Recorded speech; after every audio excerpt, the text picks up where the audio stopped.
Hey guys, happy streaming Sunday. I'm back again for another magical movie review. If you haven't been here before, my name is Molly, Magic Molly, Magic by Molly, however you want to say it. I'm doing a series on Disney princess reviews. So far we've reviewed 7 films and now we are on our 8th, which is 1998's Mulan. I'll say off the bat, I thoroughly enjoyed this movie, like way more than I thought I would. It's definitely not one that I've seen very often, so I just don't have a lot of background on it. So I went into it kind of open-minded. I was like, you know what? Haven't seen this movie a lot. I'll give it a chance, but I'm not really expecting a whole lot. And I was blown away by the amount of things that I couldn't find wrong with it. Now, for those of you who haven't been around for Magical Movie Review before, I'll stop trying to swivel. I'm actually sitting at my desk today like a grown-up instead of sitting on the floor. But we do the Magical Movie Review in 5 segments. So we do a magical recap, where I try to bring you the synopsis of the movie in quick time. What? That buddy boy was jealous. Hey boy. Second segment, magical moments, things I liked about the movie. Segment 3, enchanting efforts, things that I didn't really think landed very well or things that could be improvements on the movie. 4, I like to identify a very magical person or a VMP. And 5, I rank the Disney princess movies up to date.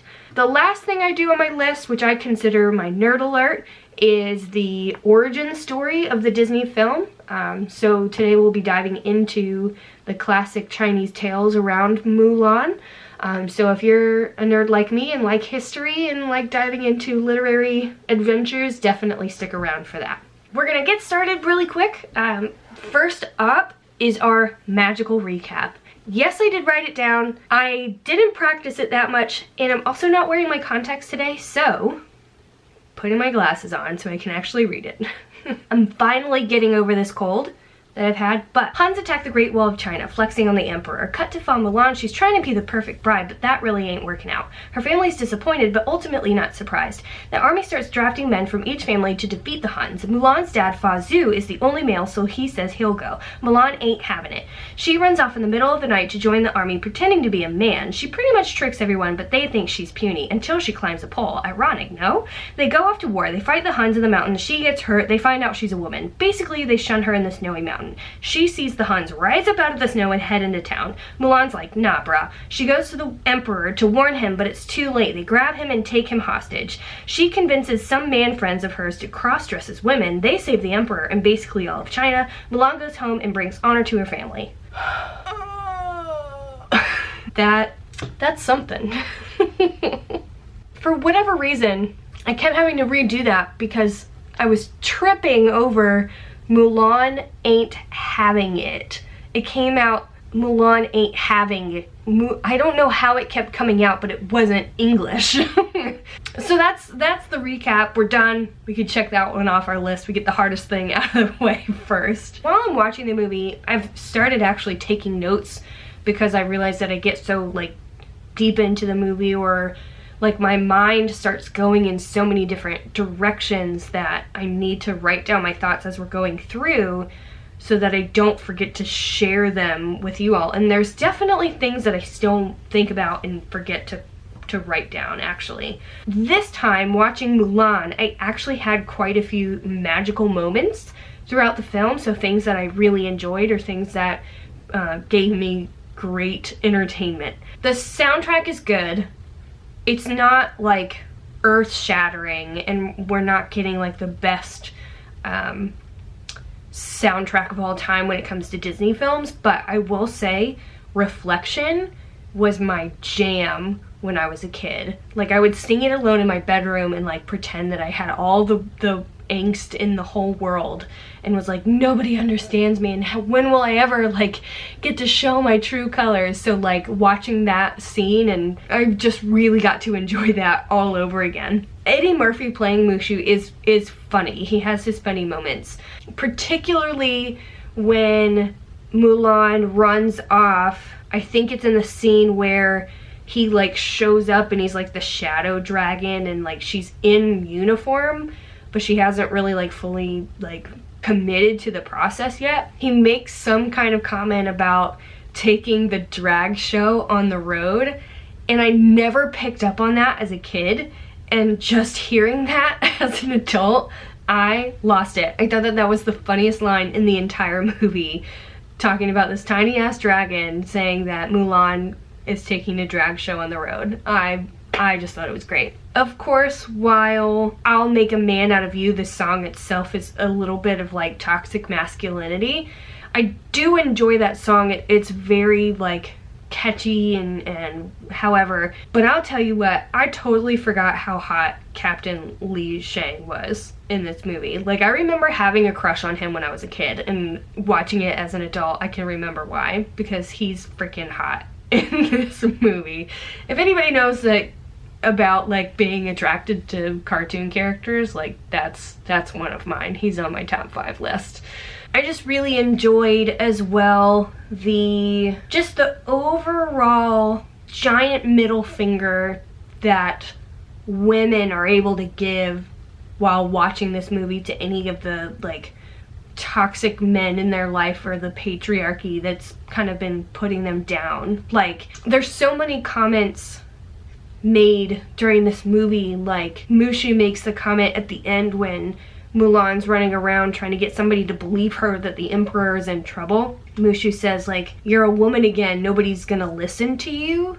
And like, she still does it anyway. She still keeps going because she knows it's right. And there's just constantly messaging, like from beginning to end, from the very beginning when she's trying to be made into the perfect bride, up until she's proved herself as a worthy warrior, she's still getting like the shit end of the stick, and yet she is the one that saves China. In the end, ultimately gets the praise that she deserves from the emperor. It's just so incredibly empowering to watch the persistent nature of this woman who is clearly the black sheep of the family, of the village, of her society. Like, she sticks out like a sore thumb, and yet she never wavers. She keeps doing what she thinks is right, even though it's putting herself in jeopardy. I thought that was incredible, especially just coming from that time period where the story originates, and also just coming out in 1998. I mean, we're kind of in the era, beginning of the era where like we see a women's empowerment movement, but it's still like, we're still living in today's age where it's hard for women to speak up for themselves. So it's nice to see a female character that's able to do that fearlessly and so brave. I thought that throughout the entire movie, but a specific magical moment that really made that sink in was, again, it really all started tying together for me at the end. So starting with Mushu's comment about like, "You're a woman again, like people aren't gonna believe you or listen to you." And then the emperor gets taken. The crew that she's used to working with as soldiers, they start trying to like battering ram the door open, and she's like, "Yo, that's not gonna work."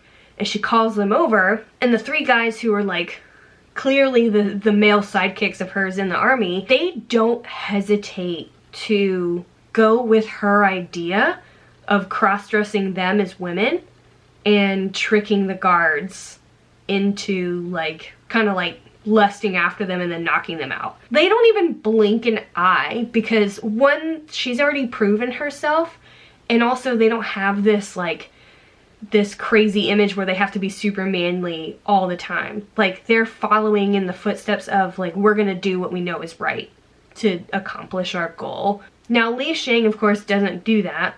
Like, he kind of shows up late to the party, but whatever, we'll forgive him. He actually like helps out in the end.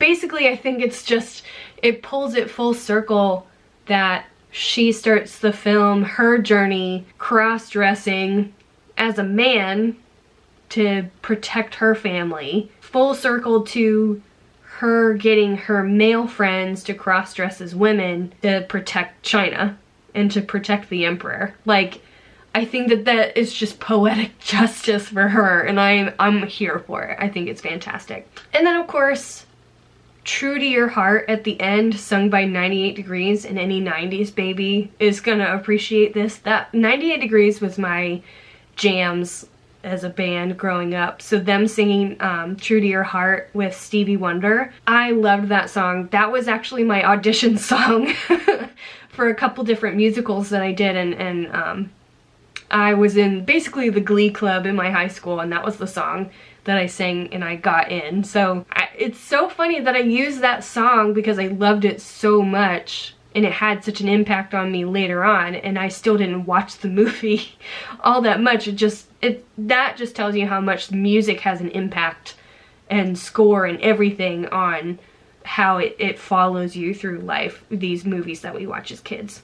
So that's really it for the magical moments. That's actually quite a bit. I was genuinely surprised with how much I was able to come up with, and everything that I was writing down, and a lot of the things that I was writing down kind of like grouped together in certain classifications. Like basically Mulan being a badass is a huge magical moment, and I loved her throughout the film. Enchanting efforts for things that I think just didn't land very well with me, and of course things that I thought could be better. I actually only came up with 2 things. One of them was, I don't think is something that could have been changed, because then that would have changed the story for the entire movie. But it was just so annoying to just have to watch this woman try to do what's right for her family and for herself, and be beaten down the entire time, and just have men as a race just be so nasty to her. Like when they find out she's a woman, like she gets hurt, the doctor goes in, basically the doctor tells Captain Li Shang that like, hey, she's a woman, and he feels so incredibly betrayed. Yes, he does like spare her life because she saved his life on the mountain, but like, you know how much shit she had to go through training and like protecting her identity, and literally saving all of your asses, and this is how you repay her, by leaving her to die on a mountain. Yes, you didn't swing the sword and kill her, but they literally left her with like a pot of dumplings, her horse, and a blanket. Like, that was it. And I was just like, I know that that's the premise of the movie. I understand that that's the whole point, that men have been keeping women down in this particular culture for so long. I feel very privileged to have grown up in a family in an era where women have more of a voice and are able to, God forbid, just even vote, go to work, do something other than get married. Like, very, very fortunate and very thankful. That it was frustrating to watch that in a film where it's like, I know that I have those freedoms and this woman doesn't. That's just more of a frustration for me. I don't think it's necessarily an enchanting effort, something that they could have done differently. But I did write that down in that section, just being any kind of just negative feeling while watching the movie. Yeah, I know, it's very upsetting. Now there's gonna be a cat butt.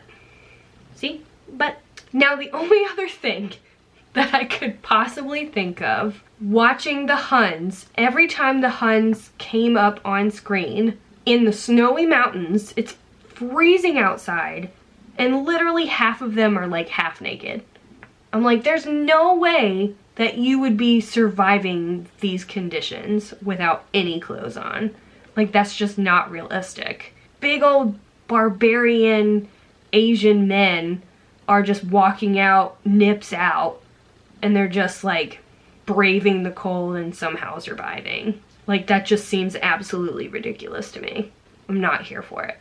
So those are all my magical moments and enchanting efforts. Pretty easy list for me to come up with. As you can imagine, you probably already know that my VMP has to be Mulan. She's incredibly smart. She's an inventor.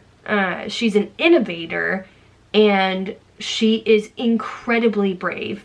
So even from the beginning, when she wakes up late and she has to start doing her chores, like one of the very first scenes that she's in, she strings up a way for the dog to pull the chicken feed behind him and like have the dog treat dangling in front of him so that he runs around and does the feeding for him.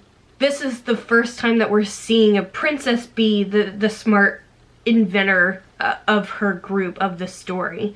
Also, when the Huns are running down the mountain, like, of course the men are just shooting off, like they're of course just thinking with their muscles and not their brain, and she's like, you know, we could take out all of these Huns by shooting the cannon at the snow, and while yes, that puts them in danger, it's still so much more helpful than what they were trying to do. They were gonna die anyway, so they might as well take a few Huns out with them, like, whatever. Also, like, she knows that the battering ram isn't gonna work, and she finds a way to explode Shan Yu, the main Hun, the leader of the Huns, I guess. Like, she's just so incredibly smart and witty, and she just thinks outside of the box in that way, is able to improve the lives of everybody else around her. And then of course just incredibly brave to go against everything that she's ever been taught and told, at risk of her own life to save her father and her family and China for that matter. She has to be the VMP. Like, she paves the way for, I think, more than any other princess so far. That's not true. I think Belle and Pocahontas both have been very brave in their own way, very assertive in their attitudes, but Mulan puts herself in physical danger. I guess Belle does that too, for her father kind of replaces her safety with his, and or vice versa. Yeah, I just think she's great, and I think she and some of the more recent princesses are paving the way for the princesses that we're seeing in the 2000s, which are literally brave and are able to find a way. I guess the only annoying thing to me is, like, while yes, Li Shang is like hot, we didn't need the romantic side of the story. Like, Mulan could have just like done her thing and been over with it. So I guess this is another enchanting effort, so I'll add this as a late one to the game. Even a strong female lead has to have a romantic story. I don't think she has to make it a good story. I went this entire time without really mentioning their romantic relationship, and yet somehow it's plugged in at the end when she goes home to her family. So I guess that's really one of the only other things that I would say is just kind of a bummer, but whatever. Okay, so now we have the movie rankings, and again, it's getting so hard to rate them because I just feel so differently about how I grew up with them and how I'm watching them now as an adult, so things are moving around in so many different ways. So here's my list. Disney princess movie rankings so far. Beauty and the Beast, The Little Mermaid, Aladdin, Mulan, Cinderella, Pocahontas, Snow White, and Sleeping Beauty. So I'm putting Mulan fourth because Beauty and the Beast, The Little Mermaid just still have so many positives and really have like a nostalgic factor for me, so that's kind of playing into it. But Beauty and the Beast, I think, just quality of movie and female character and all of the other characters just kind of play into that. But Mulan and Aladdin, I had a really hard time placing Mulan behind Aladdin, and I think the only thing, when I was considering everything about all of the movies, not just the moral behind the movie, which I think this is the biggest pro or positive about it, Aladdin's soundtrack is what pushed it a little bit farther ahead in the list. Why are you crying? Come here. Why are you crying? Alright, so now we're back to the real reason why we're all here, is the nerd alert, which is diving into the origin stories, where all of the content came from to create the Disney movies that we now love. This was an interesting one to really kind of dive into, because Mulan is one of the oldest stories that we've seen so far. I'd say comparable to Aladdin. Mulan's story, there's a couple different arguments as to where it all kind of began, and if Mulan was a real person or if she's just a figurative female warrior, but everybody can agree that it all starts, the foundation is laid by the Ballad of Mulan, which was created in the 6th century, which is a poem, or some have referred to it as a song because it's in the collection of musical records of old and new. And essentially, it's a relatively short poem, and I'll link it down below. But it essentially is the bare bones of the Mulan that we know. It's Mulan's father is asked to go to war, but he's too old, so she takes his place, disguises herself as a man. I think the biggest difference here is she's there for a much longer period of time. It references that she's been in the military for 12 years, pretending that she's a man for 12 years, and then gets promoted to general, and then is offered all these high rewards from the emperor. And she tells him no, basically, I just want to go home and see my family. He says okay, so she does, and then she puts on her woman clothes, and everybody's like, oh my god, you've been a woman the whole time, and then they live happily ever after. The very basic structure of it is like almost exactly the movie. Disney, of course, has just added its own little flavor on it. But that's not uncommon with this particular story. In Chinese culture, it's common for the story of Mulan to be taken and applied to the particular situations that they're in.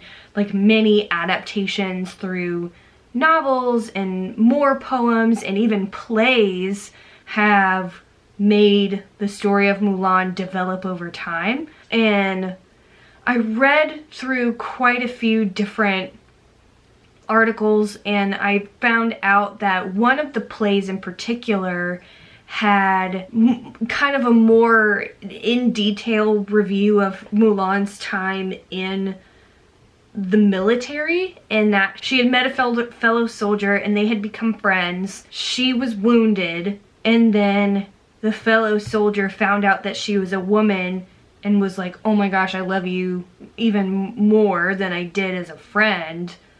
Maybe he had feelings for her as a man. I don't know. It's open to interpretation there. But I think that part, I can't remember what time frame this adaptation came out in, but I think that was something that the Disney movie kind of brought into the film as well, with Captain Li Shang. They bonded as soldiers, as men, and then when he found out that she was a woman, yes, he felt betrayed and all this, but like, he still ends up realizing that he loved her, and I think that's where the romantic story comes into play. From just what I know and the pieces that I've been able to put together, Mulan is a fictional character. Disney decided to edit, or a creative liberty that they took was in the Ballad of Mulan and in all of the stories that we've been able to see so far. Her name is Hua Mulan, H-U-A Mulan, but Disney decided to call her Fa Mulan. I haven't been able to find a source that explains why. I mean, that's just kind of one thing that I noticed. I was just like, I wonder why that is. I appreciate that Disney took the integrity of the original story of the Ballad of Mulan and applied it to their story, and then really took the subplot of the romantic nature of her relationship with Li Shang. Like, while I am a little bit annoyed by it, only because I just don't think it's necessary for the story itself, I mean, it's at least not in our face the entire time, so I appreciate that. Also, just as a fun tidbit, this one was easy to research, but just because there's so much positivity when it comes to the story of Mulan. Like, it's held in such high regard in Chinese culture from what I've been able to read. Now, that could be my American Google search being totally washed with positivity, and maybe there's something that I'm missing. It's so nice to see a positive story being told in a Disney way, but bringing it worldwide so everybody's able to share in such a great story. I did learn that Disney grossed $22.8 million US on opening weekend, and then went on to gross $304 million worldwide, which made it the second highest grossing family film that year, which I think is incredibly impressive from just a Disney perspective on a non-white based movie. Like, that's incredibly impressive for it to get that much attention in such a positive way. What I can't find, and what I'd love to learn more about, is, like with Pocahontas, there was a negative connotation to the story of Pocahontas in Native American culture, and the Disney movie was able to provide some positive light on the story and become more accepted in that particular way, to be such a strong role model for young Native American women. In this case, I'm finding that the Ballad of Mulan and the original Chinese folklore is so widely known and well respected. I can't find anything that suggests that people feel negatively toward the Disney version, but I also can't find anything that there was like overwhelming positive reaction from Chinese culture about the Disney adaptation. So if you guys hear of or know of any resources that can shed any light on that particular fact, absolutely feel free to share. I really want to understand a little bit more.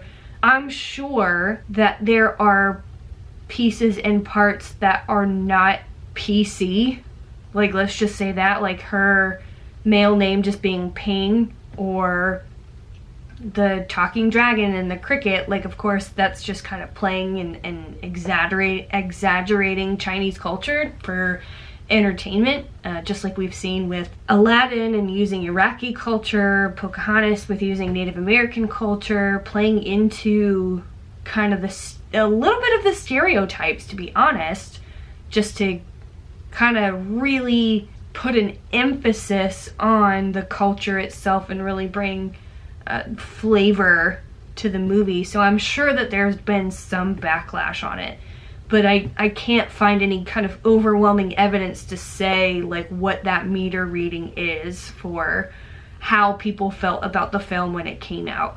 The fact that it had such a turnout on opening weekend makes me feel like there was some kind of, at least, openness to watching the film. I definitely want to learn more. I really loved this film, and definitely nerdy for the origin stories. I think that this is really cool, especially for a story that is rooted in 6th century China. And of course, there's like women warriors that influenced the creation of Mulan, I think. The fact that in such early history in Chinese culture that they found it necessary, and they were able to create such a powerful female image, showing women that they're able to be who they truly want to be in the face of adversity. So I think that that's really cool, just for the time period that it's written in, and that it's been able to transcend this many centuries and still be so completely relevant. So I'm in love with the origin story on its own, in addition to the Disney adaptation. Alright, so that's your magical movie review of Disney's Mulan, released in 1998. This is our last Disney princess movie of the 20th century, so next week we'll be jumping into the 21st century. So stick around. I hope you guys are enjoying these magical movie reviews. If you are, at the very least, hit the like button. Make sure you subscribe so you can keep up to date on where we are in our movie review series. And I will see you guys next Sunday. Have a good week.